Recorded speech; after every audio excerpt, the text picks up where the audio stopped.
Good afternoon guys. ये जो lecture मैं रिकॉर्ड कर रहा हूँ वो एस वाई बी कॉम और एस वाई बैफ के लिए बिजनेस लॉ का लेक्चर रिकॉर्ड कर रहा हूँ। इसमें सबसे पहला चैप्टर है कंपनीज एक्ट। ठीक है। तो बैफ के अंदर थोड़ा बहुत माइनर चेंजेस का ये चैप्टर है, बट ऑलमोस्ट सेम ही है। अब कंपनी का मतलब होता क्या है?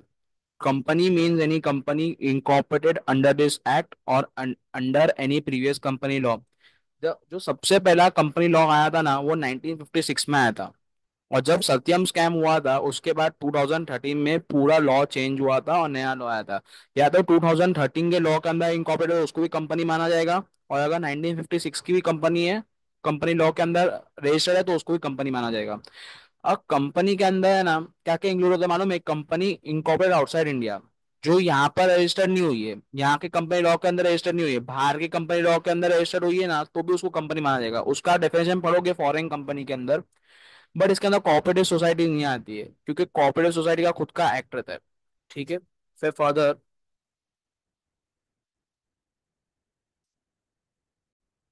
फिर further, a company an association और कलेक्शन ऑफ इंडिविजुअल, मतलब बहुत सारे इंडिविजुअल रहते हैं। और जैसे सोल प्रोप्राइटर में एक जन रहता है, पार्टनरशिप में मैक्सिमम 50 हो सकते हैं। और कंपनी के अंदर अगर प्राइवेट कंपनी तो उसमें 200 हो सकते हैं, और पब्लिक कंपनी में अनलिमिटेड। मतलब क्या होता है? एक एसोसिएशन होता है, कलेक्शन होता है individual, whether natural person whether legal person और मिक्सचर ऑफ बोथ। मतलब इसमें कंपनी भी एक शेयर होल्डर खुद की दूसरी कंपनी का हो सकता है, और एक इंडिविजुअल भी शेयर होल्डर हो सकता है। ठीक है। तो खाली इतना भी याद करो तो भी चलेगा। खाली एक नॉर्मल जो हमने पढ़े ना डेफिनेशन, अंडर सेक्शन 2 क्लॉज 2020, तो वो भी याद करके लिखोगे पहले तो चलेगा। ये इंट्रोडक्शन में आप लिखोगे हर क्वेश्चन में तो चलेगा। फिर आता है कैरेक्टर्स ऑफ द कंपनी। एक वॉलेंट्री एसोसिएशन होता है, कंपल्सरी नहीं होता है, वॉलेंट्री होता है। अब कंपनी से voluntary association form by an individual और ग्रुप ऑफ इंडिविजुअल, मतलब एक जन या बहुत सारे लोग मिलके जब एक एसोसिएशन बना दो उसको बोलते हैं company. Most companies are form with the motive of profit making. हर कंपनी प्रॉफिट के लिए होती है, जैसे टाटा है, रिलायंस है, अडानी है।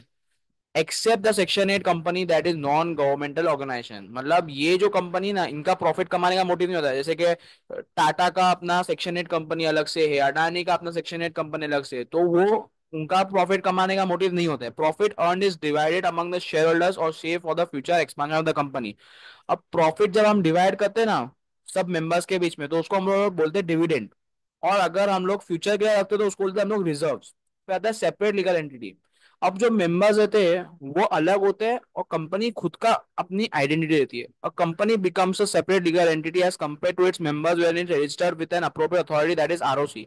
जब आरओसी के पास एक कंपनी रजिस्टर होती है तो कंपनी का खुद का आइडेंटिफिकेशन है और मेंबर्स अलग होते हैं। The company is distinct and different from its members, मतलब कंपनी अलग है, मेंबर्स अलग है।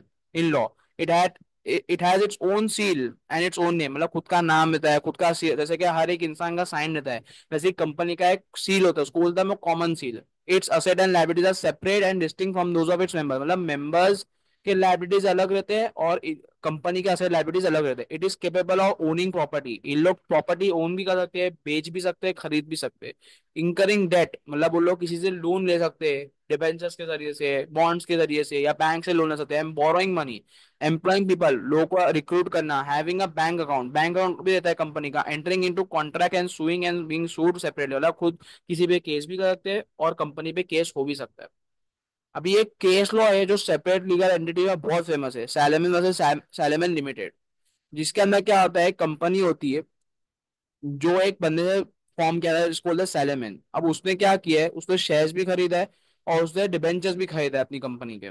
अब जब वाइंड अप होती है ना कंपनी, तो आउटसाइडर क्रेडिटर्स बोलते हैं कि भाई सैलेमन कंपनी एंड सैलेमन एक ही पर्सन। लेकिन ऐसा नहीं है, दोनों सेपरेट लीगल एंटिटी है। तो ये एक फेमस केस लॉ था, तो आप ये केस लॉ को लिख सकते हो इसके अंदर।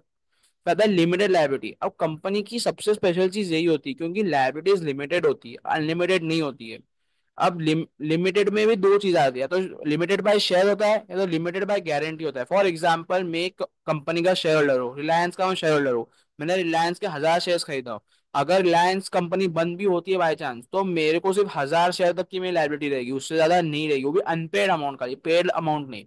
और limited by guarantee, for example एक बंदा अडानी का शेयर होल्डर है, उससे गारंटी दिया कि eight the time of wind up मैं उनको 10,000 रुपए या 20,000 रुपए एक सर्टेन अमाउंट वो लोग लिमिट लेते हैं, तो उसको बोलते हैं लिमिटेड बाय गारंटी। तो दो टाइप की लायबिलिटी हो सकती है, तो लिमिटेड बाय शेयर हो सकता है या तो लिमिटेड बाय गारंटी हो सकता है। तो उसी चीज को यहाँ समझाया गया है। कंपनी लिमिटेड और guarantee, liability of share holders limited to a certain amount of guarantee, मतलब वो या तो 1 लाख हो सकता है, 10 लाख हो सकता है, 10,000 हो सकता है, mention in the memorandum, memorandum में होता है। Payable only at the time of wind up and losses occur by the company, वो वाइंड अप के टाइम पे ही पे किया जाएगा। Company limited by shares, liability of the members shall be limited to the extent of unpaid amount of shares. For example 10 रुपए का share है, मैंने 8 रुपीज पे कर दिया, 2 रुपए नहीं पे किया हूं, तो मेरी लायबिलिटी कितनी रहेगी, ₹2। पता है परपेचुअल सक्सेशन के मेंबर्स तो आएंगे जाएंगे लेकिन कंपनी रहेगी। अब एक पार्टनरशिप फॉर्म है फॉर एग्जांपल, उसमें 5 मेंबर्स है, पांचों की डेथ हो गई, तो पार्टनरशिप फॉर्म खत्म हो जाएगा। लेकिन कंपनी के केस में ऐसा नहीं है। फॉर एग्जांपल 10 मेंबर्स है, 10 की डेथ हो गई, लेकिन कंपनी बंद नहीं होगी। कंपनी सिर्फ एक ही टाइम पे बंद होगी जब उसको एक्चुअल में वाइंड अप किया जाएगा तब। ठीक है। तो वही बोल रहा है, purpose of succession in company is best defined by this line, members may come and go but the company goes on for ever. मतलब लोग तो आएंगे जाएंगे, छोड़ भी देंगे या मर जाएंगे, कुछ भी हो सकता है, लेकिन कंपनी चलती रहेगी। फिर आता है सेपरेट प्रॉपर्टी, मतलब कंपनी की अपनी खुद की प्रॉपर्टी रहती है। अब company distinct legal entity, the company property is its own, मतलब वो मेंबर्स की नहीं रहती है, वो कंपनी की खुद की रहती है। तो अगर इंश्योरेंस भी अगर प्रॉपर्टी पे लेना है ना, तो मेंबर खुद के नाम पे इंश्योरेंस नहीं ले सकते, कंपनी के नाम पे लेना पड़ेगा, वरना फिर वो इंश्योरेंस क्लेम रिजेक्ट भी हो सकता है। A member can not claim to be the owner of the company's property during the existence of the company for transferability of shares. अब इसमें कैसा है दान में, कुछ कुछ कंपनीज में ना फ्रीली शेयर्स ट्रांसफर कर दो। फॉर एग्जाम्पल मैंने अडानी के शेयर्स खरीदा, अब मैं शेयर मार्केट में जाके मैं उसको बेच भी सकता हूँ, तो हो गया फ्री ट्रांसफरेबल। लेकिन प्राइवेट कंपनी के केस में आप शेयर्स ट्रांसफर नहीं कर सकते। बट एक ही एक्सेप्शन है, अगर इनसाइडर को मैं अगर मैं सोल आउट करता हूँ ना तो वो चलेगा, लेकिन मैं आउटसाइडर्स को नहीं दे सकता हूँ। फिर आता है कॉमन सील, जैसे हर किसी की एक साइन होती है वैसी कंपनी की साइन होती है कॉमन सील। ये आज का मैंडेटरी नहीं रहा है, पहले मैंडेटरी था लेकिन अब ये हट चुका है। A company is an artificial person and does not have a physical presence. Obviously उसकी physical presence तो है नहीं। Thus it acts through its board of directors. Board of director पूरा control करते हैं।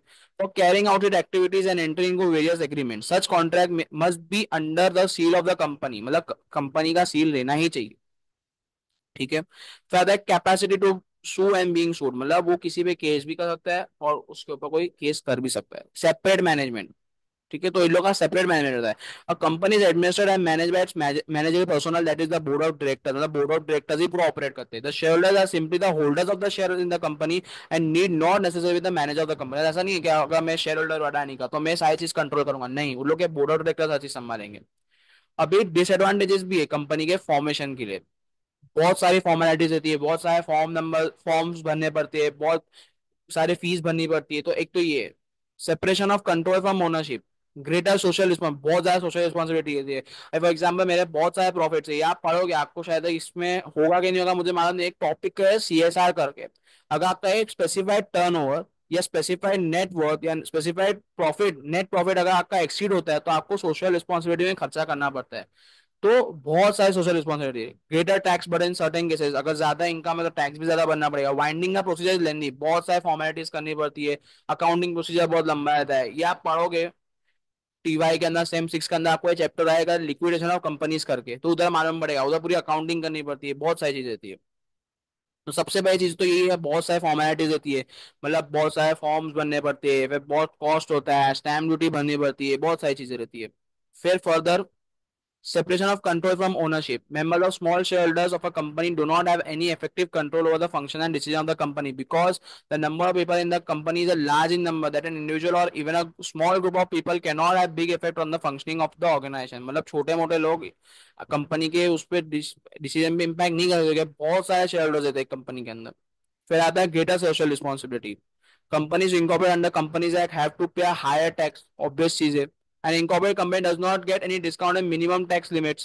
An incorporated company also have to pay income tax. तो ये तो इनकम टैक्स पता है, लोग ने गलती से ग्रेटर सोशल रिस्पॉन्सिबिलिटी लिख दी है, ये पॉइंट दिए नहीं है लोग ने। पता है winding up procedure is lengthy, बहुत लेंदी है। अकाउंटिंग भी बहुत सारी करनी पड़ती है, हमको लिक्विडेटर रखना पड़ता है, बहुत सारी चीजें रहती है। ठीक है। तो आज के लेक्चर के लिए मैं इतना ही कराता हूँ, फिर नेक्स्ट लेक्चर से मैं और आगे फर्दर कंटिन्यू करूंगा। तो ठीक है, that's it, thank you so much, bye bye, take care.